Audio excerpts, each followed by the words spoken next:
ඔබ ආයුබෝවන් කියා පිළිගන්නවා චතුර SLMT වෙතින්. මම අද ගත්තන වීඩියෝ එකක් අරගෙනයි ඔබට ආවේ. එම වීඩියෝ එක තමයි මෙන්න මේ සිවිලින් රෝස් එකකටයි හෝල්ඩර් එකටයි මේ වගේ වයර් එකක් දාලා අපි බල්බ් එකකට කනෙක්ෂන් එක ගන්න විදිය සහ ඒකට අවශ්‍ය කරන ක්‍රමය සාර්ථකව ලේසියෙන් ඔබට කරගන්න පුළුවන් විදියක් තමයි මම අද කියලා දෙන්න යන්නේ. ඒ වගේම ඔබට මේ සිවිලින් රෝස් එකේ හරියට ප්‍රමිතියට ඒ වගේ තමයි මේ පොලිතින් එක දාන හේතුවත් ඔබට මම කියන්නම් මේකේ. ඒකත් වෙනම හේතුවක්. ඒ වගේ ඔබට දැනගන්න බොහෝ දේවල් තියෙන පුළුවන් මේ වීඩියෝ එකේ. හිතුවාම නිකන් ඕක කනෙක්ට් කරාම හරි කියලා හිතෙනවා. ඒ වුණාට ශක්තිමත්ව සාර්ථකව ලෑම්ප් සෙට් එකක් වුණත් එල්ල ගන්න පුළුවන් බරට.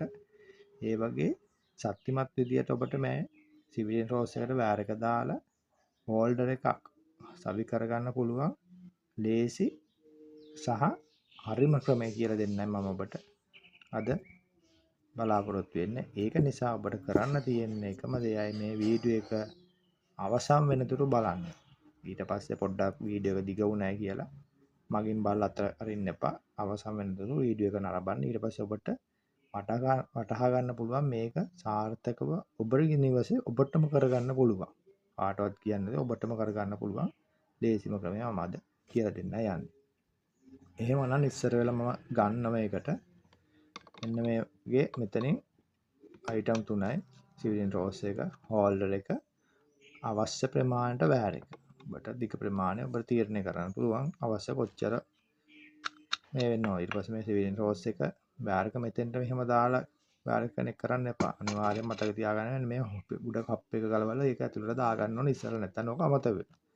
කනෙක්ෂන් එක දුන්නාම කප් එක එළියේ. ආයිතින් ගලවන්නේ. ඔන්න ඔය විදිහට තමයි සෙට් වෙන්න ඕනේ. බැලුවාම මෙතනින් ගානට සෙට් වෙන එළියට එන විදිහට වයර් එක තියෙනවා. අර උඩ කප් එකත් අද කරන්න ඕනේ. එහෙනම් අපි ඕක කොහොමද කනෙක්ට් කරන්නේ? මේ වගේ එළියෙන් නිකන් කනෙක්ට් කරනවට කනෙක්ට් කරන්න එපා. ඔන්න ඔය අග්ග දෙක තමයි අපිට තියෙන්නේ. ඒ අග්‍ර දෙකට කනෙක්ට් කරන විදිය. මෙන්න මේ විදිහට DNT වල වයර් දෙක සුද්ධ කරලා කනෙක්ට් කරොත් එහෙම ඊට පස්සේ අපිට අර උඩ කප් එක දාන්න බෑ. මෙන්න මේ සිදුරෙන් අරගෙන තමයි කරන්න ඕනේ. වයර් දෙක කනෙක්ට් කරගන්න ඕනේ. මේ විදිහට මේ කට්ට දෙකක් තියෙනවා. මේ කට්ට දෙක දෙපැත්තෙන් අතින් තමයි දාන්න ඕනේ. ඒක හන්ද අපි දැන් මේ ඉන්සුලේෂන් එක සුද්ධ කරගන්නවා. සාමාන්‍ය අඟල් දෙකක් විතර සුද්ධ කරගත්තා නම් ඔබට වඩා සුදුසුයි. අඟල් දෙකක් විතර වගේ වෙන ඉන්සුලේෂන් එක උඩින් සුද්ධ කරගන්නවා. මම ඔබට මේක ඉන්සුලේෂන් එක සුද්ධ කරලා එන්නන්න. අඟල් දෙකයි දෙකට වඩා චූටක් වැඩි වුණත් කමක් නැහැ. දෙක ඒ වගේ තමයි ඔබට තීරණය කරන්න පුළුවන් එකක් කනෙක්ට් කරාම ඒ දිග ප්‍රමාණය කොච්චර යනවද කියලා. මට නම් සාමාන්‍ය අඟල් දෙකක් විතර වගේ තමයි ගියේ. මම මොකද දන්නවද? අර වයර් එකත් පොඩ්ඩක් මුලින් සුද්ධ කරලා දෙකට නවා ගන්න හන්දා. ඔබට මේ ප්‍රමාණය ඔබ තීරණය කරන්න කොහොමද ගන්න කියලා. හැබැයි තදයට ශක්තිමත් වෙන විදිහක් තියෙනවා. ලූස් වල තියෙන්න බෑ. දැන් මම ওই වයර් එක පොඩ්ඩක් සුද්ධ කරලා දැන් මේක දෙකට නවනවා. ඒක දෙකට නැමුවාම ඒ ඕනම කම්බිය ශක්තිමත්. අර තනිපට දානවට වඩා දැන් අර 1 watt පොකෝ තනිපටනේ තියෙන්නේ කම්බිය. ඒක තනිපට නිකන් ඕක ඇතුළට එපුවට පස්සේ මොකද දන්නද වෙන්නේ? ටික දවසකින් ලූස් කැන්සල් වෙනවා කැඩලා යනකොට. ඒක දෙකට නවලා පටවල් දෙකක් දැම්මම අර ඇනේට හොඳට තද වෙනවා. නැත්නම් ඇනේ භාගයට තද වෙන්නේ. ඔන්න දැන් මම මේක මේ විදිහට දැම්මා. උඩ කප් එක අනිවාර්යෙන් දා ගන්න ඕන. දාගෙන ඉවර වෙලා මෙතන ඔබට මම පෙන්වන්න මෙන්න මේ සිදුරක්. මේ කියන්නේ නට් දෙකක් තියෙන උඩින් එකක් තියෙන පැත්තෙන් එකක් තියෙන. එතකොට දැන් අපි මේක සප්ලයි එක දෙන්නේ මොන පැත්තේකට? උඩින් තියෙන එකට. උඩින් නෑ පැත්තෙන් තියෙන එකට. උඩින් සිදුර තියෙන එකට සප්ලයි එක දෙන්නේ එළියෙන් එක. දැන් ඔබට මෙතන සිදුර පේනවා ඇති. මේ පැත්තෙන් මම පොඩ්ඩක් බොරු කරලා පෙන්නන්න. ඔන්නවා බොරු කරාම බලන්න ඔබට අර යටිපැත්තේ සුදු පාට පේනවා. ඒ කියන්නේ එහාට සම්බන්ධයි. එහා පැත්තෙන් සිදුර. ඒ කියන්නේ එළියෙන් එන කනෙක්ෂන් එක මෙතනින් තමයි කනෙක්ෂන් එකේ වයර් එක ඇතුල් කරලා අර එනේ තද කරන්නේ. නියුට්‍රල් එකයි බේස් එකයි. එහෙනම් අපි මේක වයර් එක ගන්න ඕනේ මෙන්න මේ පැත්තේ. පැත්තට තියෙනවා. අන්න ඒකේ තියෙන්නේ උඩින් නැනේ. අරක පැත්තෙන් නැනේ තියෙන්නේ. දැන් උඩින් නැනේ තියෙන එකට තමයි අපි මේ වයර් එක අරගෙන ඉවරලා මෙහෙම අරගෙන පටලවලා ගන්න ඕනේ. එහෙම ගත්තාම ඒක ගොඩක් ශක්තිමත් වෙනවා. එතන මේ කට්ටය සිදුර වගේ තියෙනවා.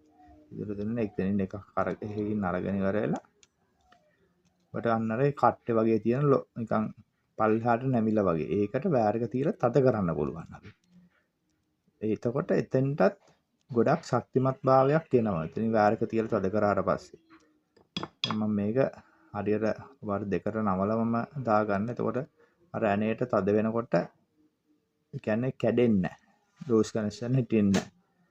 ඕනවා වයර් එකක් දෙකට නවලව වගේ ඇතුළට අර සිදුර ඇතුළට දැන් ඔය පැත්තෙන් දැම්මහම අර කට්ටෙටත් තද වෙන විදිහට දාලි වෙලා දාන්න. ඒක තමයි මම කිව්වේ දැන් වැඩියෙන් ගත්තට පස්සේ ඔය වයර් එක එළියට දෙන්නේ.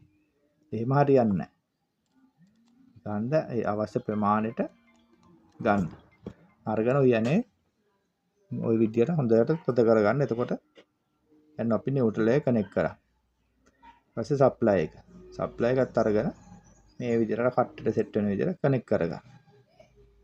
දැන් එතකොට අපිට ওই දෙක ගානට කනෙක්ට් කරගන්න පුළුවන් ওই විදියට. ඔබ අනිත් එක තමයි නියුට්‍රල් පේස් ඔබට මාක් කරලා නැත්නම් ඕනම හෝල්ඩර් එක ඕනම ප්ලග් බේස් එක ඔබට කරන්න තියෙන්නේ සප්ලයි එක ඔය වෙලාවට සතු එක දකුණු පැත්තට හයි කරන්න. ඉස්සරහට අපි ගත්තට පස්සේ ඒක දකුණු පැත්ත ඒ කියන්නේ සප්ලයි එක. ටෙස්ටරේ පත් වෙන එක. අතේ දකුණු පැත්තකට තමයි ඉස්සරහට ගත්තාම ඒක සවි කරන්න ඕනේ. ඔන්න දැන් බලන්න කොච්චර ශක්තිමත් ආවද කියලා දැන්. අතනින් ඇදෙන්නේ නැහැ. අර කට්ට දෙකට තද වෙලා යටිනුත් ඇවිල්ලා නේ ඒ කට්ට දෙකට වයර් දෙක හොඳට තද වෙලා තියෙන. මෙහෙන් ඇදෙන්නේ නැහැ. ඒකට අර ඇනෙන් බුරුල් වෙලා එන්නෙත් නැහැ. එතනින් කම්බිය කැඩිලා උඩට එන්නෙත් නැහැ. يعني ඊට පස්සේ මෙතනින් මේ විදිහට වයර් දෙකට සෙට් කරාට පස්සේ එතන නර සිදුරු දෙකනේ සෙට් කරන්නේ. ඔබට හිතෙනවා ඒකෙන් පහත් වෙයි කියලා. ඒකෙන් පහත් වෙන්නේ නැහනේ. අපි අර ඇන දෙක දානෝනේ. ඔන්න ඔහම වයර් දෙක මේ පැත්තට එකයි රතු පාට එක අර පැත්තට නිල් පාට එක කනෙක්ට් කරලා උඩින් එන එක. ඒකට අරක තද වෙනවා ඊට පස්සේ මේ ඇන දෙකේ දෙපැත්තේ. අපි සිවිලිමට හරි මොකට හරි හරි කරන නේ දෙපැත්තේ ඇන දෙක. ඊට පස්සේ අරක මොකුත් වෙන්නේ නැහැ. මේ වයර් එක ඉඳන් කනෙක්ෂන් එක තමයි හොඳට තද ඊට තියෙන්න ඕනේ. එතන එතකොට අපිට බරක් සෙට් කරත් හොඳට ශක්තිමත් ඔතන සෙට් වෙනවා. ඊට පස්සේ මේ හෝල්ඩර් එකට කනෙක්ට් කරන එක තමයි අනිත් එක. ඒකත් හොඳ ශක්තිමත්ව සෙට් කරන්න ඕනේ. දැන් මම මේකේ අනිත් කොන ගත්තා. ඔබට දැන් අවශ්‍ය ප්‍රමාණය දිග ප්‍රමාණය තීරණය කරන්න පුළුවන්. අඩි දෙකක්ද තුනක්ද නැත්නම් මීටරයක්ද පල්ලෙහාට ප්‍රමාණය සිවිලිමේ ඉඳලා හරි වහල ඉඳලා හරි ඒ ප්‍රමාණයට අනුව වයර් එක කපා ගන්න. කපා ගන්නකොට ඔබ මතක තියාගන්න හෝල්ඩරේට එන ස්පේස් එකයි. එතකොට හෝල්ඩරේ ඇතුළට සුද්ධ කරගන්න ඕන වයර් එක සාමාන්‍ය අඟල් දෙකක් විතර වගේ ඉඩ තියලා අන්න ඒවත් ප්‍රමාණ හිතලා එතකොට හෝල්ඩරේ අඟල් 3 වගේ පහත් වෙනවා නම් ඒ ප්‍රමාණය තීරණය කරලා තමයි වයර් එක කපා ගන්න. කපා ගන්න ඉවරලා ඔය විදිහට වයර් එක සුද්ධ කරගන්න. සුද්ධ කරගෙන ඉවරලා වැඩියෙන් සුද්ධ කරගත්ත පස්සේ එතකොට දෙකට නමන්න පුළුවන්. දෙකට නමුවාම ශක්තිමත් භාවය වැඩි. ඒක මම ඔබට පුන පුනා කියන්නේ ශක්තිමත් භාවය වැඩි කියන්නේ ඔබට ඒක හුරු වෙන්න ඕන. හුරු වුණාට පස්සේ ඒක හරිය නැත්නම් තනිපට දානට වඩා ඇත්තට ඇනේට හොඳට අහු වෙනවා. ඇනේට තද වෙලා හිටිනවා. අනිත් එක තමයි ඔන්න ඒ පොලිතින් එක. පොලිතින් එක ඔබට අලුතෙන් නිවසක වයරින්ගයක් කරනවා නම් වයරින්ග් කරලි ඉවරලා ගොඩක් කල් තියෙනවා නම් පාවිච්චි වෙන්නේ නැතුව ඔන්න ඔය විදිහට තියෙන ඒක පොලිතින් එකක් කියනවනේ. ඒකට හෝල්ඩරේට නැත්නම් පොලිතින් එකක් උනත් දාලා මෙන්න මේ විදිහට වහලා තියන්න පුළුවන් කට. ඒතකොට ඔය කුඹල්ලු ඒ වගේ පොඩි සත්තු ඇවිල්ලා ඕකේ එක එක ගෙවල් වල මේ කූඩු හදනවා. ඒවට මකුණු ඇවිල්ලා දැල් බඳිනවා. ඊට පස්සේ අර හෝල්ඩරේ ඇතුළේ සවුත් වෙනවා. ඒ කාරණේ මම මේ කරන්නේ මේකට හෝල්ඩරේට ආපු බෑග් එකම මේ පැත්තෙන් පිටිපස්සෙන් සිදුරක් විතලි වෙරලා වයර් දෙක අර ඇතුළට ගන්නවා. අන්න ඒ වයර් දෙක. එතකොට අර විදිහට වහලා තියන්න පුළුවන්. එතකොට ඔකට වයරින් එක කරලා අවුරුද්දක් දෙකක් ගිහිල්ලා හරි බල්බයක් මාරු කරන්න ඕනොත් බල්බය දාන්න අවස්ථාවක් වුණොත් එහෙම ඔබට කරන්න තියෙන්නේ පොලිතින් එක කඩලා දැම්ම මේ හෝල්ඩරේ සෙට් කරා. ඔන්න ඊට පස්සේ දැන් මම හෝල්ඩරේ තමයි මම මේක නම් ACL හෝල්ඩරයක්. ඔන්න ඒක ওই විදිහට තියෙන එක එක හෝල්ඩර් එක එක විදිහට තියෙනවා. දැන් මේකේ කොහොමද කනෙක්ට් කරන්නේ? මේ උල වගේ පල්ලෙහාට ඇවිල්ලා දෙන කට්ට වගේ තියෙන ඒක ඇතුළේ තමයි වයර් එක සෙට් වෙන්න ඕනේ. ඒකත් සෙට් වෙන ක්‍රමයක් තියෙනවා. දැන් මම මේ දෙක සුද්ධ කරගත්ත අඟලක් විතර. අඟලකට වගේ ප්‍රමාණයට සුද්ධ කරගෙන මෙන්න මේ පැත්තේ සිදුරක් තියෙනවා. ලොකු සිදුරක් තියෙනවා. ඒ සිදුරෙන් තමයි මේ වයර් දෙක එළියට ගන්න ඕනේ. හැබැයි ඇතුල් පැත්තේ මේ කට්ටේ ඇතුල් පැත්තෙන් ගන්න ඕනේ. පිටි පැත්තෙන් ගන්න එපා. අන්න ඒ වගේ ඇතුල් පැත්තෙන් කට්ටේ පිටිපැත්තට ගන්නවා. ඊට පස්සේ අන්න ඔය වගේ දර තද වෙන විදිහට අරගෙන ඉවරලා අර ප්‍රමාණය ගන්න වැඩි ගන්න එපා. ඊට පස්සේ අතන උඩින් ඉස්සෙන්න පුළුවන්, වයරක දික් වෙන්න පුළුවන්. ඔන්න දැන් අර දෙකට කනෙක්ට් කරගන්න. දැන් ඔබට මේකේ නියුරල් පේස් ගහලා නැත්නම් ඔබට හිතන්න තියෙන්නේ හෝල්ඩර් එක ගත්තට පස්සේ හෝල්ඩර් ස්ටාර්ට් තියාගත්තාම දකුණු පැත්ත සප්ලයි එක, වම් පැත්ත නියුට්‍රල්.